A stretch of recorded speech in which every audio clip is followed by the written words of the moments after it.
feel like I'm just like a boat upon a winding river, twisting towards an endless black sea, further and further, drifting away from where I want to be, who I want to be. Here we are again. This is a little different this time. This is Friday night at 8:28 p.m. So I'm sure that 100 people are gonna come in and interrupt this shit. But I'm gonna do it anyway because I am late. Normally I do this, as my many fans know. Wednesday mornings, I do it Wednesday mornings. But I was back home on Wednesday morning and I didn't bring my mic, and I thought I was gonna record on my phone or something, but I just never found the time to be alone and do that shit, so I never got to. But here I am. It's gonna be, there's a lot of fucking shit happened. Enough for a full episode happened from Wednesday to Friday when I left. For real. So much shit happened, and then obviously a lot happened from traveling, going back home and seeing everybody again for the first time in 3 months. So I mean, I got a lot to talk about, but I don't know, who knows, because the first episode covered a whole month and I only did an hour, so I really have no fucking idea what it's going to be when I do this, but I do it as a gift to you. No, I do it as a diary, as something to look back on, and hearing myself talk about the things that I'm going through at the time is really good for me. And and if other people are interested in it and they want to listen to it and check it out, then that's cool. They can do that too. But this is just a database. This is just a living record. Fuck it, it's a diary of my life as of yet and as I'm living it, and I put it in my YouTube archive so that when I'm 45 years old, I can listen to them and cry. So, I think I left off Wednesday night. I think we recorded it, or maybe Wednesday morning. I don't know. I think I fucked up last week too. Not as bad, but so yeah, a lot of shit. Wednesday night was pretty fucking sweet, if I do say so myself.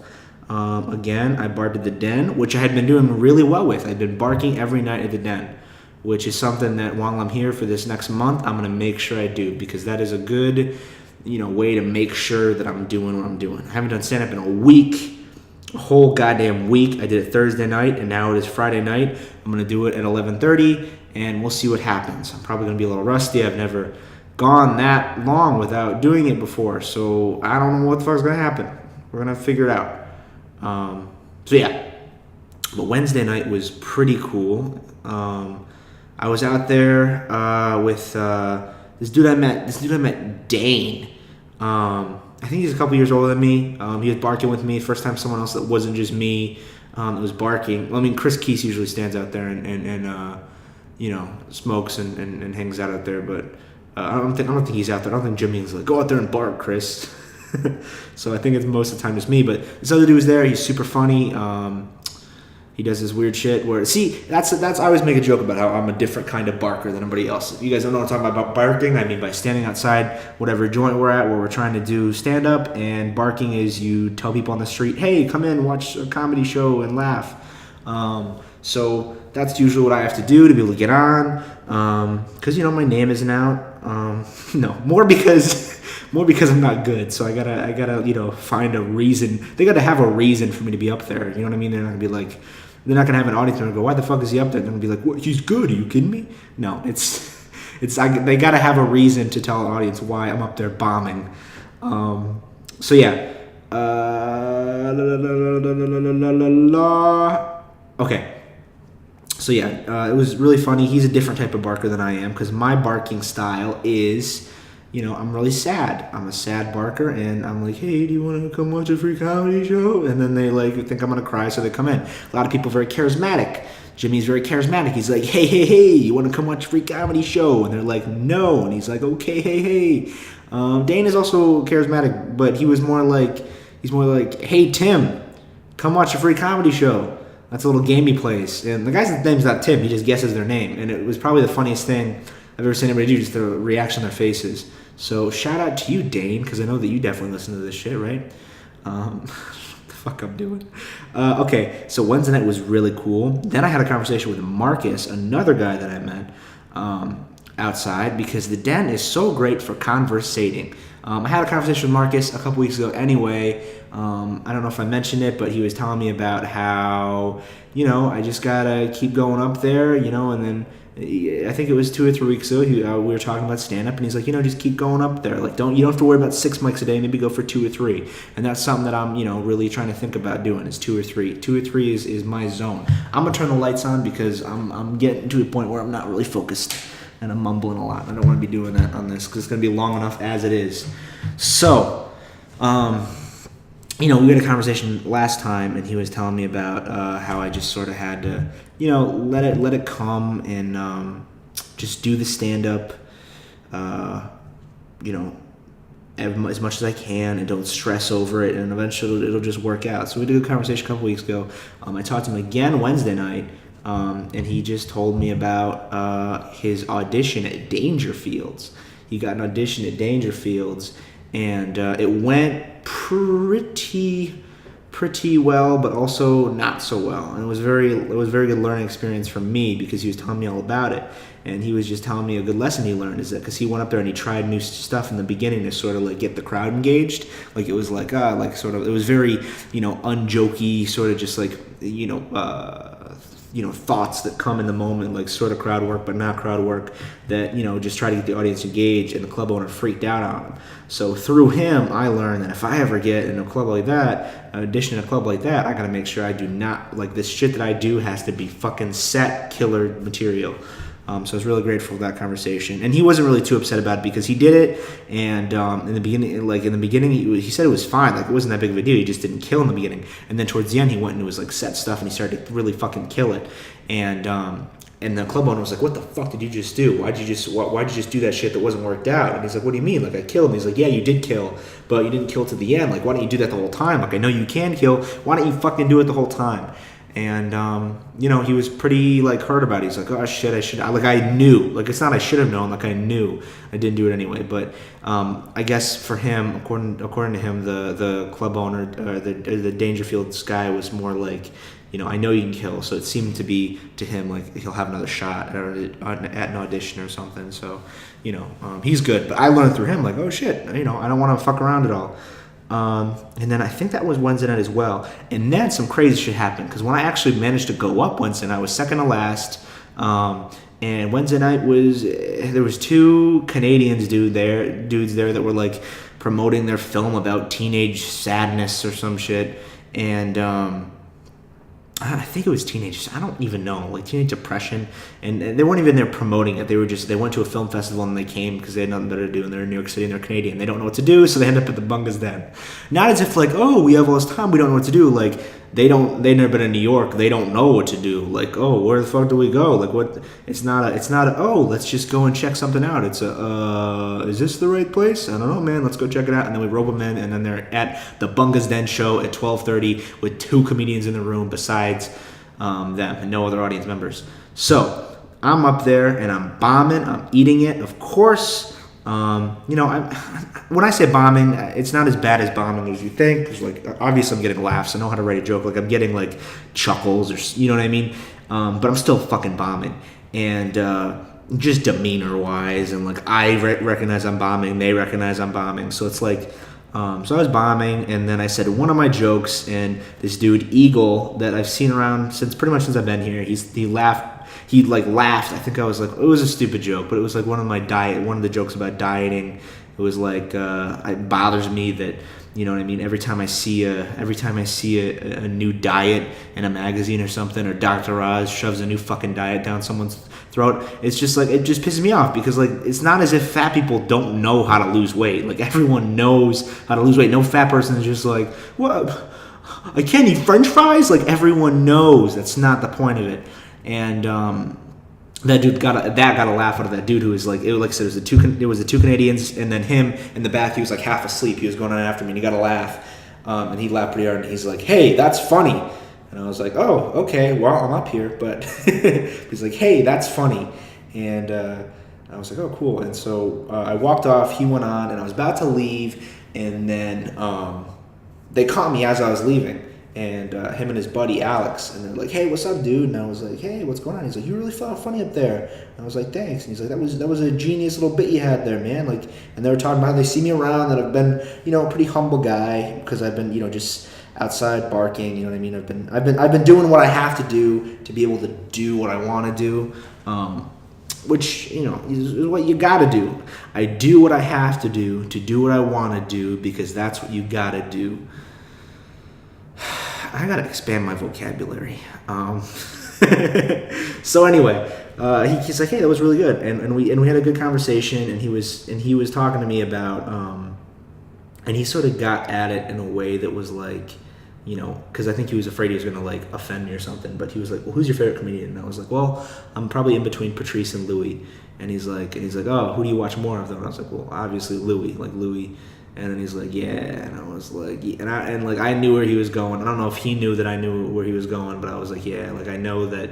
I got a lot of Louis cadence when I'm up there, and and that's not something that like I'm doing on purpose or something I even like feel really bad about, because I'm trying to like I'm making like I know when I'm doing it, and like I'm making sort of a conscious effort now to like stop and ease out of it and sort of find my own. It's really what I realize. It's just the way that I tell the joke itself, because like I don't think I talk exactly like him, but I think the way that I deliver the joke, the punchline, is very Louis-esque, and I point a lot too. It's not like I said it. I think I said it in the last ones. Like I never would steal a joke, but sometimes some of the cadences just sort of rub off on me unintentionally. So that's what you're saying. He's like, "Well, you just got to stop watching Louis." And I was like, "But you don't think it's a huge problem?" He's like, "How long have you been doing it?" I was like, 3 months. And he's like, "Well, I don't think you have to worry about it, because like that's 3 months, and you're already pretty fucking good for 3 months." And and then Alex was telling me that he was doing Chappelle for a while before, like he just had to stop watching it, and eventually he sort of found his own voice. And it was really good to hear that from them, and like to have their validation, because like I always thought that they were like some of the funniest people that are doing the, like when I saw them at the Pit and shit and at the Denim, I always think that they're like the funniest dudes.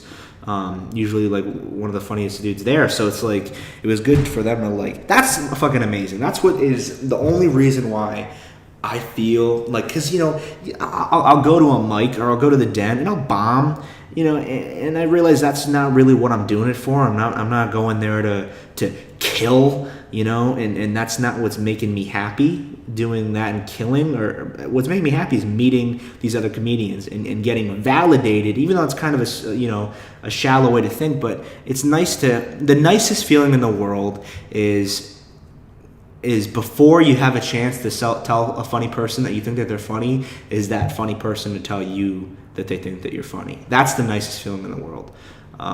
Like I've never felt more better about myself than after that. And for a minute, I forget all of how much I fucking hate myself.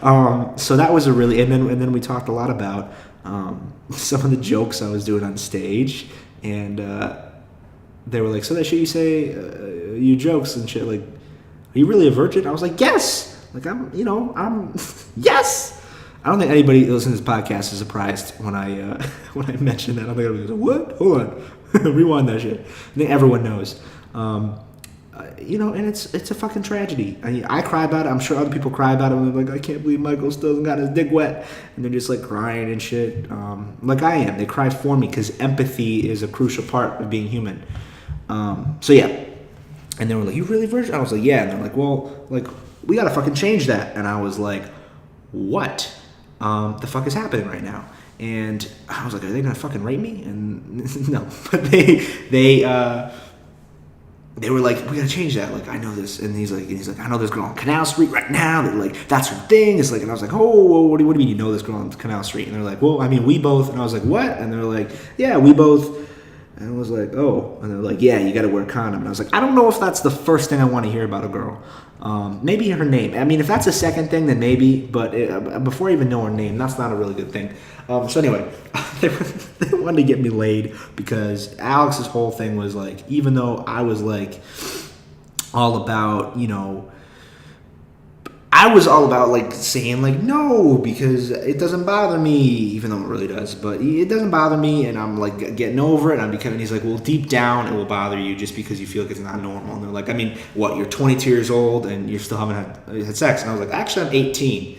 And they're like, oh. Well, that's not so bad then. And that could have been where the conversation ended. But I was really enjoying the conversation, so I fed into it a little bit more. Because it's a fucking funny conversation. I enjoyed talking to them. We talked for about 45 minutes, and they walked me back to the dorm, to my dorm from the den. And it was a really good fucking conversation. I had a lot of fun with them.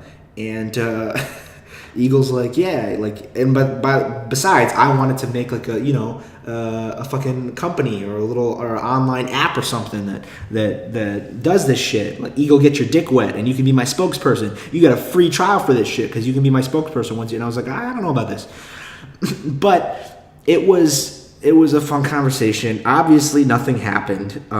Alex looked at me and he's like, yeah, it's probably good that nothing happens too. Like, you need some new clothes. And I was like, thanks, dude. And they're like, and their whole thing was that I needed, I think they both at 18 too. And they told me that it just needs to happen. Like, it needs to happen. And I was a little bit hesitant. I didn't know how I would feel about them raping me. No, but I was a little bit hesitant about everything because they were telling me I should join Tinder and stuff, and that Tinder would like, and Joe has talked to me about joining Tinder and stuff before, but like, I know for a fact that Tinder is not for me. Just because, in my opinion, and this is sort of a fucked up opinion that's like very erroneous, and this opinion is that it's better to appear like you don't want it than to appear like you want it and not get it. And I feel like that's what Tinder would be for me. It's just me being on there being like, hey, can someone please have sex with me? And then having no matches. And that would be terrible. Like, I would rather just appear like, oh, I don't want it because I'm asexual. And like, I could still have a little bit of confidence. And I told that to them, and I was like, well, why do you talk about that on stage then? Like, you talk about being a virgin stuff and you don't seem happy with it.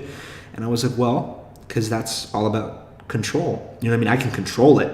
Like, I'm on stage and I can present it the exact way I want to present it. I went home, this past week, and that was something else that I noticed is that as a teenager and as a kid, I think that the kids get embarrassed of stuff that their parents do. And I remember I would be like that more than anybody. And it would be so weird because I'd be such a goofball in class, and I'd think about it to myself like, well, why am I embarrassed when my parents do stuff? And they're not even doing anything that bad. They're just talking in a way that I don't like, or doing something that is completely normal but I think is weird, or they talk about me a certain way, and like, it used to be the worst feeling in the world. And I was like, well, if I'm a goofball, like, why does it bother me when they're like not even that goofy at all? And I realized it's all about control. It's like, I have a weird need to control my own self-image, or my, not self-image, but image to other people. And that's why stand-up is so, it like gives you total control. I mean, aside from like looks and shit, you can't just like get up there and like make a face and like look like a different person. But stand-up is something where I'm always in control. And so for me, telling those jokes is a way to be in control, and I can tell those exactly as I want to tell them. And I feel a sense of relief because I'm saying it, but at the same time, not like a feeling of like, oh God, they're going to think about this the wrong way. Oh God, because I'm saying it exactly as I want to say it. And I think that they got what I was talking about, but it's a very sad way to think, to be, pretend like, if I pretend like I don't want it and I appear like I don't want it, that's better. Because it's true, like I don't want to be like fucking alone. It's sad. It's a sad existence. Just be alone your whole life. And I don't want that. But we had that funny conversation, and they're like, all right, listen, you can go home, and then when you come back, you're getting fucked. We're gonna get you fucked, and then the next night you're gonna fuck someone else. And I was like, why? And they're like, because we don't want to catch feelings for the other person. That's what they said. They said that the worst thing you could possibly do is have sex with someone or lose your virginity to someone that you care about. And I was like, oh, I don't know. This seems like the opposite of what I've heard. But I think what they were saying, and I think I was just misinterpreting, is I think that they were saying like, you don't want to lose your virginity to someone that you care about that doesn't care about you really. You wanna lose your vision of someone that there's no care on either side, which is really weird for me to think about. But they said that that's the fucking way I should do it. So shout out to them again. I'm just gonna name drop this entire fucking episode. But yeah, we had a good conversation, and hopefully we hang out. Because like I said, I mean, I always thought they were really cool, and the fact that they, to have a conversation, it was like, oh shit, like I was really flattered. Like, I'm kind of a lame ass dude. Like, whenever someone talks to me that I think is cool, I'm like, oh shit, someone wants to talk to me, So I was really grateful for that. And then Thursday night, I believe, I went out with Joey. And I think I talked about Joey in one of the last episodes, who got me the hookup with Gladys for the comic strip live. And I went out with Joey, and we barred the den for a little while. And I went on. I did all right, and there was a lot of people in the audience, so I did pretty well. I got some laughs, I got some chuckles, and I got some handshakes. People I didn't know, like a good set. And we walked out, and we smoked a little bit on the street, because that's how New York is. It's just, I forgot what the fuck it's called, but it's those things that look like cigarette cartons, and you just fucking smoke weed. But so we were doing that, just walking around the street, and certain streets are hot. I didn't know what that meant, but he's like, certain streets are hot, dude. You can't do that on 14th Street. That's a hot street. And I was like, oh, I don't know what the fuck you're talking about, dude. So we did not smoke on any hot streets. So rest easy, folks. And we just talked, and we just caught up. And and I was asking him, because I had just talked to Eagle and Alex the night before about the whole Louis comparison stuff, because that it scares me a little bit, even though I have faith that it'll go away eventually if I just keep doing it and I stop watching him and I try to find my own voice. It scares me. And I was like, well, did you notice I was up there? And he's like, yeah, a little bit. And he was the one that really pointed out that it's the way that I deliver the punchline. He's like, it is your jokes, like it is totally your ideas, but the punchline is it. And I was like, oh, okay, so I'm gonna have to tonight. I guess I'm gonna have to try and see how it goes. I'm gonna have to work on it, I guess. But it was really cool catching up with Joey and just talking and walking and smoking that kush on the streets of New York City with my pal Joe. And then I went home and Thursday night, and Friday morning I left. And I got on that fucking plane to Florida, and I left New York. But Friday morning was fucking ridiculous. Because Richard had a girl over again. I was sexiled.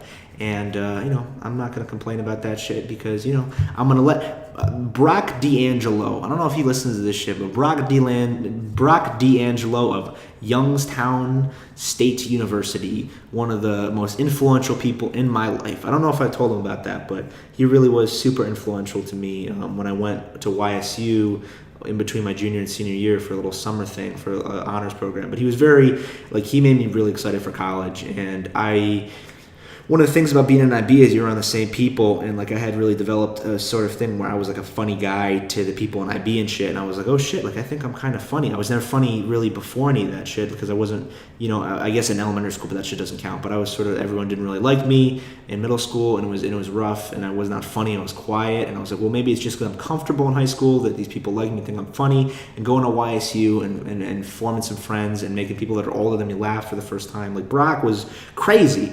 And I was like, oh shit, that's insane. I had that same feeling on Thanksgiving dinner. Because for the first time, you get to a certain point where, I remember all Thanksgiving, there'd be a separate table for the kids, or we'd be close to the adults, and I'd just do goofy shit the whole time, and I'd make all the kids laugh, and the adults would just get pissed at me, and they'd be like, oh, shut up over there, and I'd be like, all right, or Thanksgiving dinner, I just do stupid shit. I just spill drinks on purpose and eat with I'm a gross motherfucker. So now, the tables were a little bit closer, and I was making the adults laugh. And that was crazy to me. I was like, oh shit, I'm making people much older than me. I tried a few bits on a couple of my uncles, and they laughed really hard. And I was like, whoa, that's the first time this has ever fucking happened. That I'm making people older than me laugh. A part of me thought that, because I was making people older than me laugh, obviously, at the mics and shit, but I was more thinking that maybe this is just because I'm on stage, or because they feel bad for me or something. But making members of my family that I've never been able to make laugh before laugh was really good. So yeah, I don't know what the fuck that has to do with anything, but that is something. So Friday night, I woke up in the morning. I should have woke up in the morning, but fucking Chris, the smelly one, unplugged. So, like I said, I couldn't sleep in the room because Richard was having a girl over, and that's totally fine. But anyway, Brock, I'm getting a little off track. I'm sorry, I'm a little unhinged. But Brock said, if someone's getting some, you fucking let it happen. Like, it's roommate code, and I've been living by that. It hasn't been reciprocated because there hasn't been a chance for it to be reciprocated. But that's my fault, not his. But yeah, I've been a pretty good roommate. I'd say for the past month, I'd say about a third of the time I've been taking the couch, maybe in between a third and a half the time. So I've been a good roommate, and. So I was on the couch and I took my alarm out and I plugged it in next to the couch because I figured that fucking, because I had to wake up early to catch my flight, and I needed to wake up to that alarm. And I figured that, if I plugged in an alarm by my head in the middle of the living room, that someone would think, oh, hey, that's probably an important alarm if it's going off. But fucking Chris unplugged it like he always does. He goes into our room when our alarms go off because me and Richard happen to not wake up to our alarms very often. So Chris goes in there, unplugs them, and throws them in the drawers and shit. And it just pisses the hell out of me. But I'm not going to get into it right now. So I was late to get up, and it was a hectic morning, and I had to do all this shit. I had to go and I had to get on the subway to Penn Station, then I'd take the Jersey Transit to Trenton Transit Center, which was like an hour and a half of a train ride on the transit, and then I had to get out of the Trenton Transit Center to a bus stop. I had to walk to a bus stop and supposedly take a bus to the airport, but the bus I didn't think was going to come because the bus stop was not looking too good, so I had to call an Uber, and then I got an Uber to the plane station. Airport. I took an Uber to the airport, and I waited around for a little while, and then I got on my flight, and then I came to St. Pete Airport. I think I woke up at like 11. I finally got home at 7 or 8. It was ridiculous. So it was a long-ass fucking day, but I made it. I got home. That plane ride was insane. That plane ride was pretty incredible, though. I just remember going up, ascending, and just having that feeling of like a light stomach when you're ascending on the plane. This is not as if I've never ridden an airplane before, but I've done it, especially lately, probably like a lot. Just going back and forth from New York to Florida, so I've been doing a lot. But I always look forward to that feeling of just ascending. We just feel light. Maybe I could feel that lightness if I lose some fucking weight, but I just feel lightness in my stomach, and it was great because I was listening to Kanye's Runaway as we were like ascending, and I was just thinking about everything that happened in the past few days about like about the people that I've met and comedy and stuff, and I was thinking about my voice and trying to find my voice, and I was just this feeling of ascending and like listening to Kanye fucking screaming through that in my ears and shit, and it was like, oh shit, and then I was just thinking about finding my voice. It was a really out of body experience. And then on the plane I listened to George Carlin on Comedy, which, if anybody's ever seen that clip of Louis talking about at George Carlin's tribute or wake or whatever the fuck it was, he talks about how that tape really changed his life, just hearing George Carlin talk about comedy and his special and stuff, and how you'd approach it and stuff. Which I don't know why I listened to it. I always made fun of James that one time when I found he got really into Hamilton. I went over to his house and I found that whatever the book it was that had inspired the musical, Ron Chernow's Hamilton biography, and I just found it on James' desk. I was like, "What the fuck is this?" He's like, "Oh yeah, I'm halfway done with that. It's a really good read." And I was like, "Oh, you hoping that maybe you can get inspired to make a hit Broadway musical utilizing minorities in hip hop?" And changing the way that people view Broadway musicals in the 21st century. And he was like, fuck you. So that's sort of, I guess that's a pretty good analogy to what I was doing with Carlin's tape. But it was a good tape, and I listened on the plane, and I had a very good moment of self-thought and self-analysis on that plane ride. And then I got off, and I saw my parents, And I was so fucking surprised at how quickly I just got back into the swim and shit. I saw my parents, and it was like, because I think I've talked about the sport before, but all my dreams really happen in back home. I don't really know what the fuck home is. I call this home, I call that home. Well, I don't know what I'm talking about, but when I'm talking about home, in this case, I'm talking about, Florida. And it's just, all my dreams still happen there. I don't think they've adjusted to New York. So I just go, and it's just immediately right back in. I almost feel like it's two lives. Because the people, the environment, the things that I'm doing, like everything is so completely polar opposite. Like it really feels like two separate. Because I'm thinking about how long ago it was that I was working on the album with Lash and shit, and like that seems like not that long ago.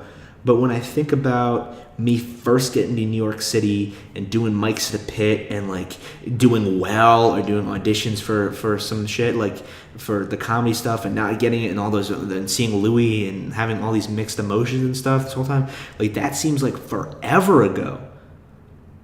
So it's almost like it's two different lives that, like, I started a completely different life when I got here, that is detached in every single way, except from a phone call once in a while that's totally electronic. You know what I mean? Messaging or phone call is totally electronic. So it's a very strange experience to go back and just immediately just flip into the other life. And then I got here today, and I think I'm pretty much flipped back into this life now. I'm going to the mic at 11:30, and it'll be fucking instant, I'm sure. So that was a weird night, just going and immediately getting back into shit. And it was nice to see my parents. Well, my mom immediately cried and shit, and my dad was happy to see me. So it was nice. It was sweet. And we went back home. My dad got us some subs, and then I went to fucking sleep because I was tired Friday night. And no, I did not. Why am I such a liar? I did not. I had subs, and then I went and saw my girls, Aurora and Serena and Gabby. I don't know if anybody knows, but Aurora and Serena got really close to him between junior and senior year. We hung out a lot with Lasha and stuff. Lasha wasn't able to come back down for Thanksgiving over the break, but I hung out with them anyway, and Gabby tagged along because Gabby's Gabby, and Gabby's allowed to do that because she's Gabby.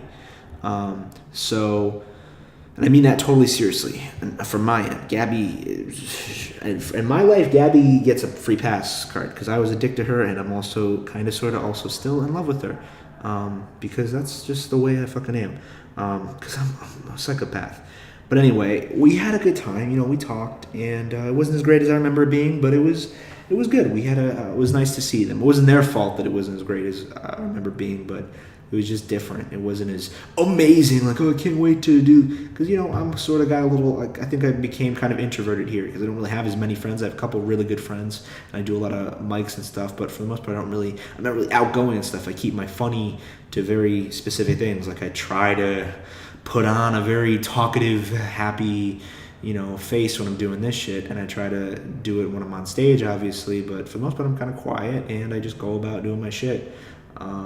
So it was strange, like I said, just the two different lives, but I was able to slip back into it. Only a few moments of like, whoa, what is it? Am I here? So it was nice to be back and see them. Saturday, I hung out with Gabby, just Gabby, which is always better. Just for Gabby and me, it's better when we hang out just together, because when there's other people, Gabby always feels like I'm being mean to her, or I always feel like she's being mean to me. So it's always nice when we hang out together, and we had a really good time. And we got some crab rangoon, and we hung out at her house, and someone is screaming in the Third North hallway. I figured. A part of me was really hopeful that there wouldn't be anybody here because it's Thanksgiving weekend, but there's somebody fucking screaming outside the hallway. Whatever. So it was really nice to see Gabby. It really was. It was really nice to see Gabby. And then Saturday night, Sarah and Ashley, my cousins, picked me up from the house. We got some Chinese food from Green Tea, which I missed with a passion. I missed with all my heart Chinese green tea food, or green tea Chinese food that had made me gain the 100 pounds in 3 years that I have managed to do somehow. So yeah, there was that, and I had my Chinese food, and I was reunited with it. It was so good. Ooh, $7 for a giant meal was so good. I got Chinese food, no joke, 3 times while I was down there, because I don't really get Chinese food up here. So I don't feel bad about it at all. So I got Chinese food with them, and we went to Gainesville to see my boy Vibo. We went to go see my boy Vibo. We drove up to Gainesville, and I went and we saw Vibo, and we pre-gamed a little bit. We had a few drinks at his dorm, and then we went to the club. And I should not go to the fucking club because, surprise, surprise, I did not have fun at the club. I don't know why I decided to go to the club. I went there, I realized it was physically impossible. I can't grind. I can't. Just it's a mental thing, and also like a physical disability. My stomach sticks out so far that my stomach would touch their back before their butt would touch my dick. That's truth.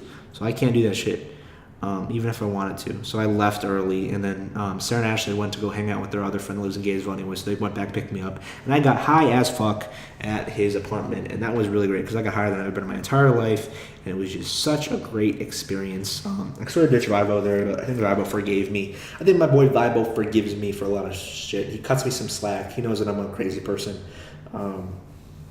I shouldn't say crazy person. I sort of throw that word around. I should stop saying crazy person. I should just start saying shitty person. Because I'm not really crazy. I'm just shit. The stuff that I do that's crazy isn't because I'm crazy. It's just because I'm not good. I'm just shit. So I should stop doing I'm crazy and stop offend. Because I don't want to take away from people that are actually crazy and shit, bad shit.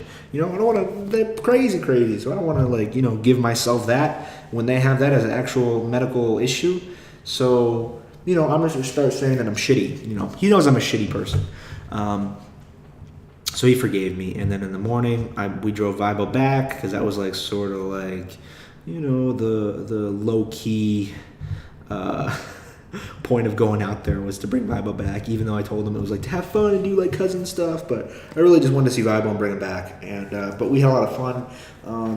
I hadn't really, Sarah and Ashley, that was my way of convincing them, was because I'm an evil manipulator. But what I said, and it's true, because I'm not really that close with my cousins anymore. I don't really talk to them about shit that's going on in my life. And one of the things that I said to convince them to take me was, because my car's broken, I said, we haven't hung out in so long that the last time we hung out, we played. You know what I mean? We were kids. We were kids last time we hung out. And that shit hit. You know what I mean? That shit hit pretty good. And so we drove out there. And I'm glad that we did, because it was actually a really good time. And then Saturday was that. And then Sunday we drove back. And yeah, fuck it. I don't think I did anything Sunday night. I think Sunday night I just hung out with the fam. Did I do anything Sunday night? Did I do anything Sunday day? I don't think so. I don't think I did anything Sunday, to be honest with you. Maybe I'll find out later that I did all this shit and I forgot to talk about it in the podcast, but Sunday wasn't super, super important, I guess, in that sense. But it was Monday was real. Monday was legit. Monday night I went over to I didn't went over. Victoria picked me up Monday night. We were supposed to go to Lakeland Monday night, because my grandma's funeral was Tuesday. We were supposed to go Monday night over to Lakeland and then just sleep over there and then go in the morning. But I wanted to stay Monday night and see Victoria, which a lot of people told me would be a really bad idea. But I did anyway, and I don't regret it because I had a lot of fun. And I think I would have felt bad if I went back and I didn't see who I really wanted to see, even though I didn't want to admit it, that was who I really wanted to see more than anybody. So she picked me up, and we just hung out for probably 3 or 4 hours, and we just drove around, and we got Chinese food, because I'm a fat piece of shit. Although she suggested it, she wanted it, so, that's not my fault. It is a little bit. So we had a good time. And I missed her. I did. I missed her.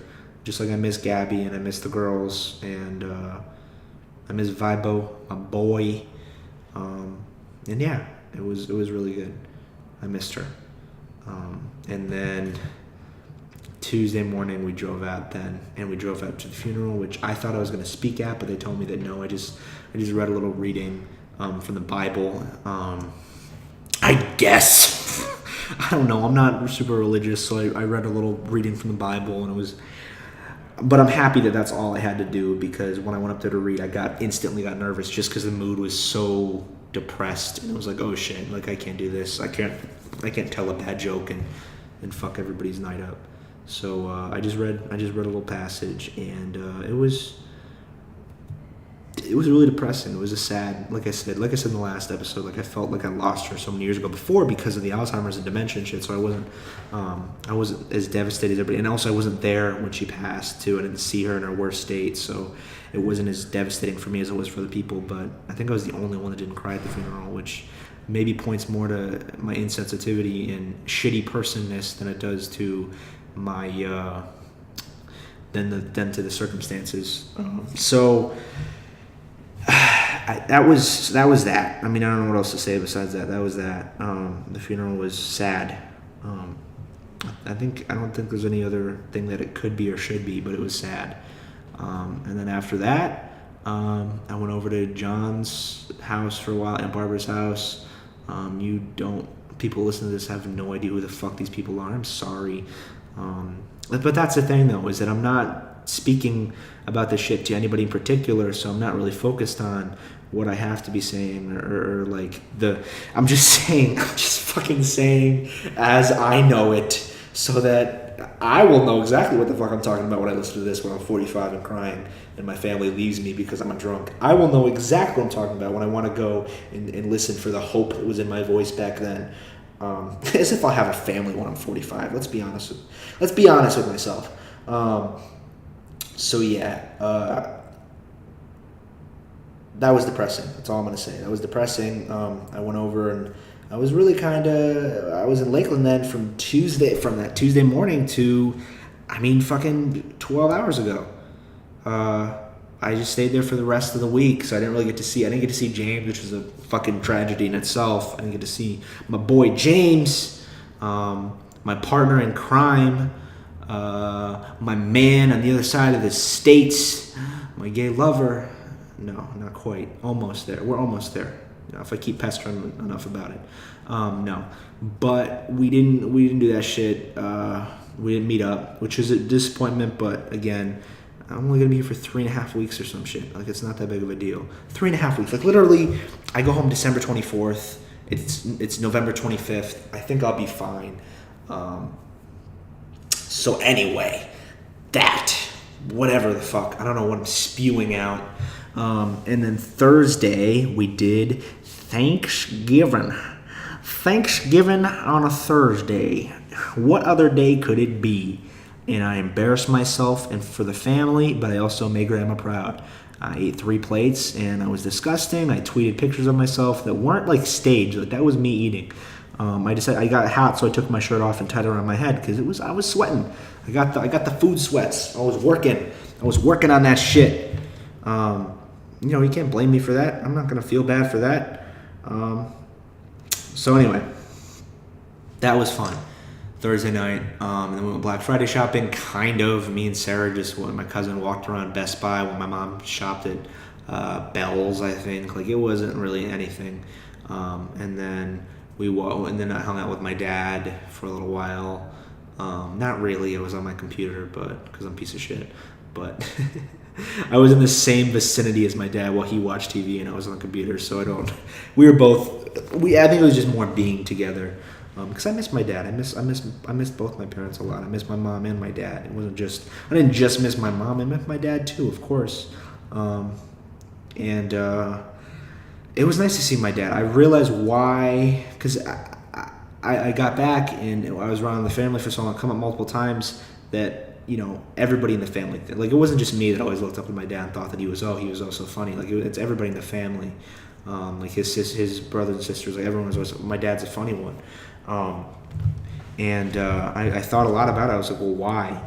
And when I saw him at the funeral, like, just because he, like, even though I didn't really break down, he broke down more than anybody. That's why I think he'll always be funnier than me. Is he just broke down, like, he cried more than anybody. I mean, it was his mom, and he was always like the baby, and he was her favorite. He's a baby, and so he broke down, and I realized in that moment that that's why he's funny. It's because he's very emotional, and like whenever he talks, he puts so much of him and like he of personality and humanity into what he's saying. Like, he doesn't tell a joke half-assed, or he doesn't, like, it's fucking all there. It's transparency, and that's why he's funny. On a deeper level than anything. So it was nice being around my dad. He made me laugh a couple times, and I can never make my dad laugh. That's another reason why I think that I'm fucking so stubborn with this shit, and the reason I keep doing it, and the reason that even though I'm not making other people laugh, I'm still doing it for some reason. And maybe that's just something that's in my head, like a mental, I don't know, but I could never really make my dad laugh, and I still can't really. I think he'll give me some chuckles once in a while, like, oh, that was funny, but I've never been able to, like, make my dad laugh, even though I said I was making some people in the family laugh, like my uncles and my aunts and stuff. I still can't make him laugh. Maybe that's just because I'm a hack, and I'm trying to be funny because he's funny, and maybe he sees, like, oh, this dude's just stealing the shit that I eat too, or he's... So maybe that's part of the reason why I try to be funny, and then I'm like obsessive about it, and then I decided to do this because, like, somewhere deep down over the years, like, I've always felt like I'm not funny. I don't think that that's ever really going to go away.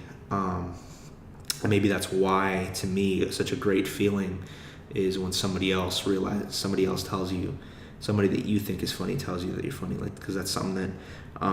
And I hope he doesn't listen, because he's going to feel bad or something and say that, oh, no, I've always thought you were funny or whatever. But, like, I don't want him to do that. So if he does hear this somehow, I don't want him to do that. This is fucking, I don't know why I fucking talk about this and act like this is some sad shit. This isn't really that sad shit. I want to talk about jokes or some shit. Like, I gotta grow the fuck up sometimes, for real. Anyway. So it was nice seeing him, and it was nice talking to him. And this morning, my mom cried again. My mom always cries. She misses me. She missed me, and I missed her. I could see her. I could see her really trying to hold on to the moments that she could as much as possible. And we drove to the airport this morning at 11, and I got some fries from the little airport restaurant. We talked. And mostly we just gossiped about the other people in our family, because we were there for a couple of days, so we had a lot of gossiping points. So I just ate some fries and gossiped with them, and then they left, and I went through security, and that was that. And then the flight back wasn't really as life-changingly out-of-body experience, but the flight back was a flight back, and that's what it was. And it was the same thing. It was just backwards. I don't know why I'm explaining what a flight back is. It's the same thing but backwards. I don't know why I'm such a fucking idiot. Again, I'm a shitty person. That's what I am. So the flight back was the same thing but backwards. And so here I am. Immediately, I wanted to be back in New York the entire time so bad. I wanted to work. I just felt it on the plane too. I just have this feeling of working. I want to start working. I want to work. I get back here and I'm like, oh shit, I kind of want to go home on vacation again. Like, I sort of miss.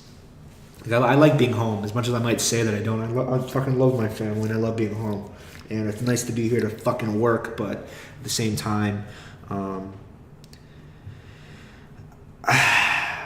I realized I gotta work while I'm here, though. I got to. Because I gotta make this shit happen. Because, like I said, it's all on the line. And there's other people in my family that aren't doing very well. And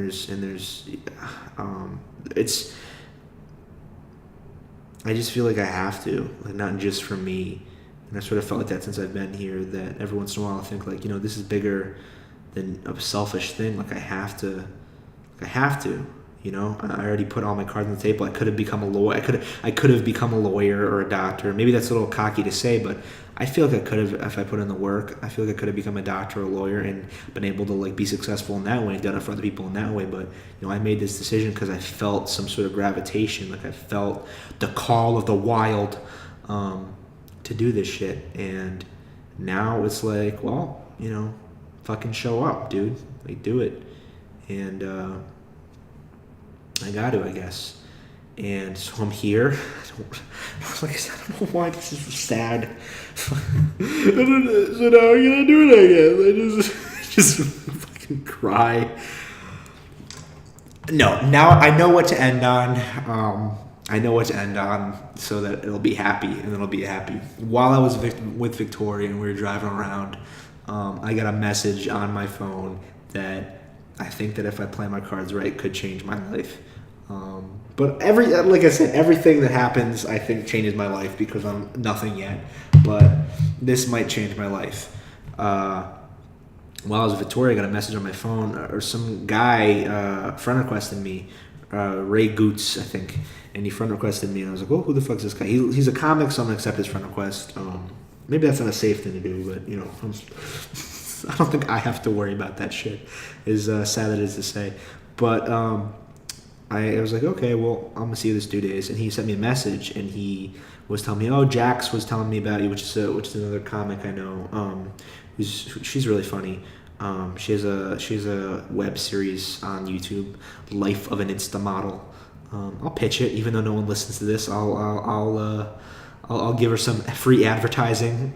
Life of an Insta Model on YouTube, because she helped me out, so I gotta help her out. He was telling me about how like Jax had, talked me up and stuff, and told him about me, and he offered me a spot at Caroline's tomorrow at 4:00. I gotta get there at 3, and I have to bark for it. But Caroline's on Broadway is like fucking the Times Square Comedy Club. Like, it's the big one. Like Louis splits up his time. Like at the show, on his show, Louis. If you notice all the stand-up scenes, like it's split up between the Cellar and Caroline's. Like, I've always viewed Caroline's as like just under the Cellar. And I'm fucking gonna be there on tomorrow. I haven't done stand-up in, fucking what a week now. So I don't know how it's gonna go. I really gotta put like some actual work into the den tonight and like really get a good little set ahead of time and make sure the shit is good. So yeah, I mean, fucking, I'm gonna be at Caroline's tomorrow. I'm gonna have Al go and take pictures of me and shit, make a new Facebook picture or whatever. But yeah, Caroline's.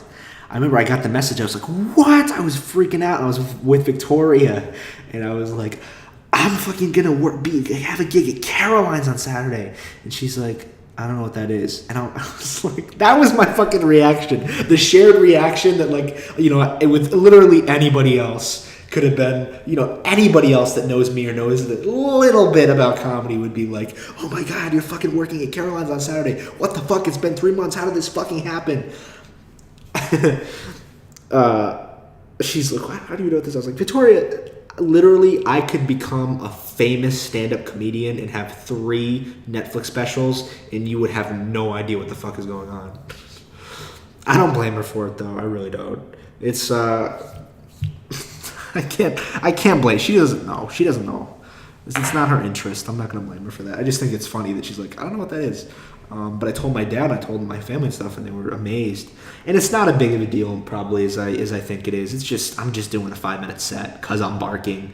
But it's a lot different to do a club, like the biggest club. Like, and usually when I bark, I'm like, oh, free comedy show. Now I'm selling tickets outside Caroline's for stage time. So, and it's just more connections, more getting to know people. Like, I thought this shit at the comic strip was really cool, and I thought that was going to be like a life-changing sort of thing. And I think that a lot of nice shit. What I've learned is nice shit happens when you work. And so that's what I've been doing. I've been working and making sure I've been doing it every day and meeting as many people as possible. Going out of my comfort zone, shaking hands, really fucking trying, and good things come out of it. So, I'm more motivated than ever. I'm going to go to the den tonight, and I'm going to really try, because every time I go, it's a little bit of a, I don't really want to do this, or I'm a little scared, but I'm going to do it because good fucking things happen, and I can feel, as Drake would say on, his second mixtape, comeback season. I'm feeling closer to my dreams, for real. It's a long way to go, but I mean, I'll fucking tell everybody how it goes on Wednesday. I guess I'll try. I guess I'll make the Wednesday one a short episode. But shit. Other thing I'd like to say, because I know he'll hear this, but I hope Kanye does better. I've wanted to make a video for a long time called, like probably a year and a half, in defense of Kanye West. And because, I mean, with young people, it's pretty much popular to like Kanye. With old people, it's popular to hate Kanye. But I don't think people that don't like Kanye don't really get it. And he's going through some shit right now. He canceled his tour.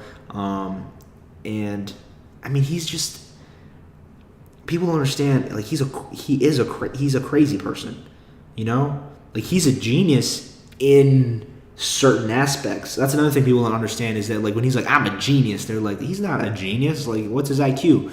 No, he's a creative genius in very certain aspects. Like, he's not going to be able to, like, disprove Einstein's theory of relativity. He is a genius in the area that he is a genius in. I think that's very vague, but specifically music. I mean, he fucking changed hip hop. So, and no one really can deny that. I think Rick Rubin, I was reading an interview, he said that Kanye is the most consistently acclaimed artist, not musical artist, consistently acclaimed artist of the last 100 years. I mean, he hasn't put out a bad record, and I mean, he just hasn't. And he is a crazy person, and he's like he's having a medical emergency over his mental health, and he canceled his tour and shit. And if anybody knows me, knows that I've been a Kanye fanatic for years. I mean, he really helped me out of a lot, like he did, but his music and really helped me out of some really rough times. So, I mean, that dude, one of the biggest regrets is that I didn't get to see his tour in New York. I was here, but I was so broke. I had to choose between Louis and Kanye, and Louis was 80 and Kanye was 120, but they both... I mean, even maybe Louis a little bit more, but both of them are such huge impacts on who I am and who I am as a person and shit. So, I mean, I really I'm really worried for the dude because, like Louis, I fucking will never meet them, and they'll never know how much they mean to me because I never meet them. But I like to pretend I like to think that I know them from the fucking stage persona that they put on. So, yeah. Fucking Kanye, feel better, bro. Kanye should tweet me, be like, yo, I got the... I'm hearing you. Kanye is one of the 10 people who listens to this podcast. He just stumbled across. He's like, yo, I really like this podcast. I don't fucking know. I'm going to play Little Road Flows.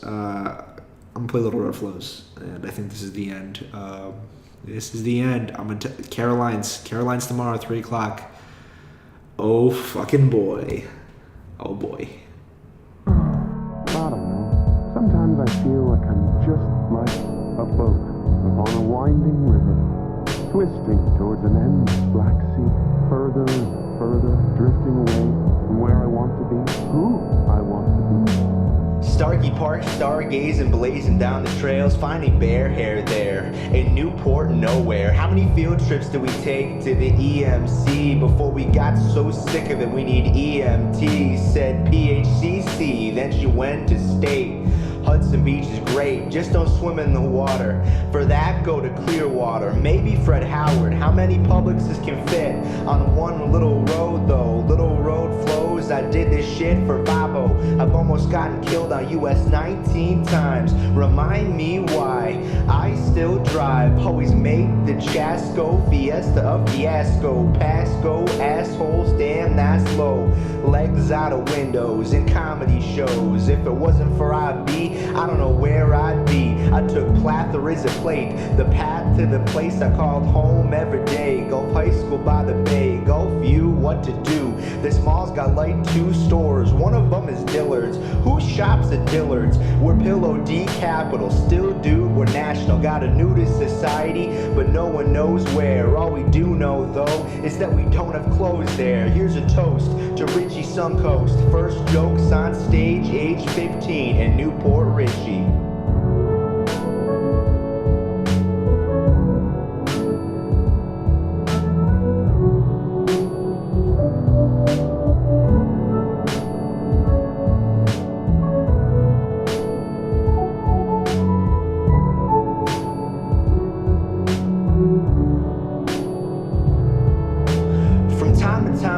If in 10 years I'm a matter to all the people that will be attending my alma mater, I'll go down in infamy, have them screaming F at me, burn me up in effigy and piss on what is left of me. Message me separately, send me that DM. I meant what I said when I said this ain't the end. The better times are coming, the better rhymes are coming, but I forget what rhymes are coming. Hang on, let me think of something. I'm nothing to some and more to other people that adore me. My story's far from done, I just finished chapter 1. Don't underestimate me, destined to make ends meet for my family. For centuries I'm investing in my legacy, can't you see? I'm me, making me a commodity. I'm gonna find a way to be what I've always wanted to be, but I'll always remember, like I could ever forget her.